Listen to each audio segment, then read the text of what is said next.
प्रबल उसका भी हम उपयोग कर पाएंगे।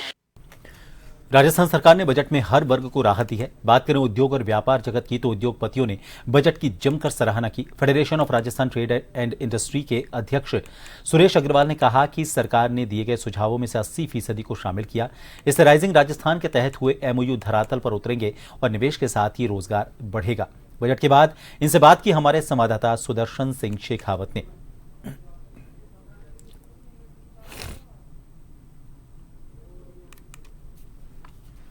राजस्थान सरकार ने आज अपना बजट पेश किया, जिसमें अलग अलग वर्गों को जो आस और उम्मीद थी वो ज़्यादातर यहाँ पर पूरी हुई है। लेकिन बजट में सबसे ज़्यादा इफेक्ट होता है उद्योग और व्यापार जगत। उद्योग और व्यापार जगत के लिए इस बजट में क्या कुछ खास रहा, इसके लिए हमारे साथ में है federation of Rajasthan trade and industry के पदाधिकारी मौजूद हैं। अध्यक्ष सुरेश अग्रवाल जी हैं। आपसे अगर हम जानना चाहें तो क्या हमने सजेशंस दिए थे, कितने पूरे हुए, कुछ राहत मिली या कुछ बाकी रह गई? डेफिनेटली काफ़ी राहत मिली और कुछ बाकी भी रह गई। ऐसा नहीं कि सारे के सारे 70 से 90% तक 40 के जो सुझाव थे वो सरकार ने माने हैं। और ट्रेड और इंडस्ट्री के लिहाज से हम बात करें तो एक अच्छा बजट हम कह सकते हैं। इंडस्ट्रियल पॉलिसी सरकार ने पहले घोषणा कर दी थी और अभी जो एक रिप्स की घोषणा है, एमनेस्टी की स्कीम है या इंडस्ट्रियल पॉलिसी के बारे में है, जो ये स्कीमें सरकार ने घोषणा की है, इसकी हमारी काफ़ी टाइम से डिमांड थी जो इस बार पूरी हुई है। जी,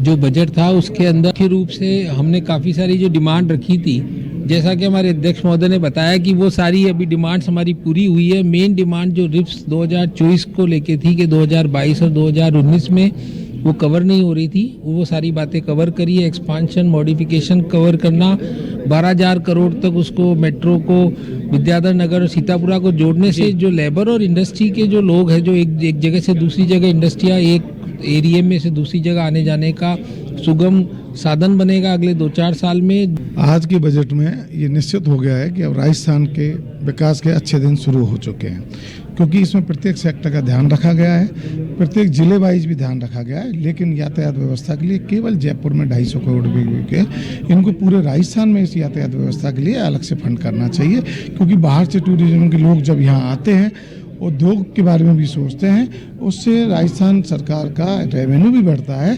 इसलिए यातायात व्यवस्था को पूरे राजस्थान में सुगम बनाना चाहिए। आज का बजट एक अच्छा बजट है। जी सर। आज माननीय उप मुख्यमंत्री दिया कुमारी द्वारा वित्त मंत्री के रूप में 2025-26 का राजस्थान विधानसभा में बजट पेश किया गया। मैं इस बजट को माननीय मुख्यमंत्री भजन लाल सरकार की परिकल्पना $350 बिलियन के राजस्थान के विकास को के रूप में देखता हूं। ये बजट में सिर्फ एक साल का बजट नहीं देखता हूं, इसमें नींव रखी गई 2030 तक की। जैसा भी पूर्व में केंद्र सरकार द्वारा बजट आया था, उसमें भी विकसित भारत का सपना देखा गया। इसमें विकसित राजस्थान का सपना देखते हुए सबसे बड़ी मांग हमारी वेयर हाउस को इंडस्ट्री का दर्जा देना, जो पिछले लगातार 10 साल से हम मांग करते आ रहे थे, अब जाके हमारी मांग को आज बजट में घोषणा की गई है। ये स्वागत योग्य कदम है।